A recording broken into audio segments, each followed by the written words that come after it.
നിങ്ങൾ ബിസിനസ്സോ ഇങ്ങനത്തെ എന്തെങ്കിലുമൊക്കെ തുടങ്ങണമെങ്കിൽ ഇപ്പൊ എന്തെങ്കിലും കുറെ ആൾക്കാരെ പറഞ്ഞാൽ എന്തേ നമ്മൾ കുറച്ചിങ്ങനെ ചെയ്താണ്ട് ഇത് കഴിയൂല ഇത് ഭയങ്കര പ്രശ്നമാണ് അങ്ങനെയാണ് ഇങ്ങനെ പറഞ്ഞ് നിക്കല് എന്നിട്ട് അവസ്ഥ തന്നെ നിൽക്കും അത് കഴിയൂല പറഞ്ഞാൽ ചിലപ്പോ അത് വിടും അത് വിടാതെ ഇതൊക്കെ ഉദാഹരണം പറഞ്ഞാല് പറഞ്ഞത് അതായത് ഇതിപ്പോ രണ്ട് മരണക്ക അപ്പോ ഈ മല വന്ന് ഈ മലമുക്ക് പോകണം എന്ത് ചെയ്യണം നമ്മൾ ഇങ്ങനെ തന്നെ ഇറങ്ങി വരണം ഇറങ്ങി വന്നാലാണ്ട് ഇങ്ങനെ കയറണം എന്നാലേ മലമൊക്കെ എത്തുള്ളൂ അതായത് ഇതൊക്കെ താണ്ടി താണ്ടി താണ്ടി വന്ന് ഇങ്ങനെ കയറണം എന്നാലേ മലമൊക്കെ എത്തുള്ളൂ അല്ല നമ്മൾ ഇവിടുന്ന് ഇങ്ങനെ ഇറങ്ങി ഇവിടെ എത്തിക്കാണ്ട് പറ്റൂല എന്ന് നിന്നാലേ അവിടുത്തെ നിക്കലുണ്ടാവും.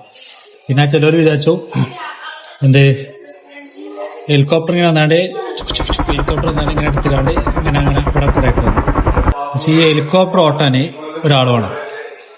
എല്ലാവരുടെ ലൈഫിലും അങ്ങനത്തെ ഒരാളുണ്ടാണെന്നില്ല, മനസ്സിലായില്ലേ? ഈ ഹെലികോപ്റ്റർ ഓട്ടാൻ ഒരാളാണ്. അങ്ങനെ എല്ലാവരുടെ ലൈഫിലും അങ്ങനത്തെ ഒരാള് കുടിച്ച് കയറ്റാൻ ഉണ്ടാണെന്നില്ല.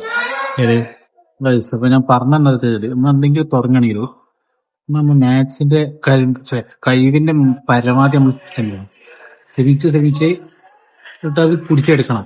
അല്ലാതെ ഈ നടുവിൽ നിർത്തിക്കാണ്ട് പറ്റൂല എന്ന് നിർത്താൻ പാടില്ല. കുറെ ആൾക്കാരെ ഞാൻ കണ്ടു, അതുകൊണ്ട് പറഞ്ഞാണ്. ഓക്കെ, അപ്പോ ബൈ.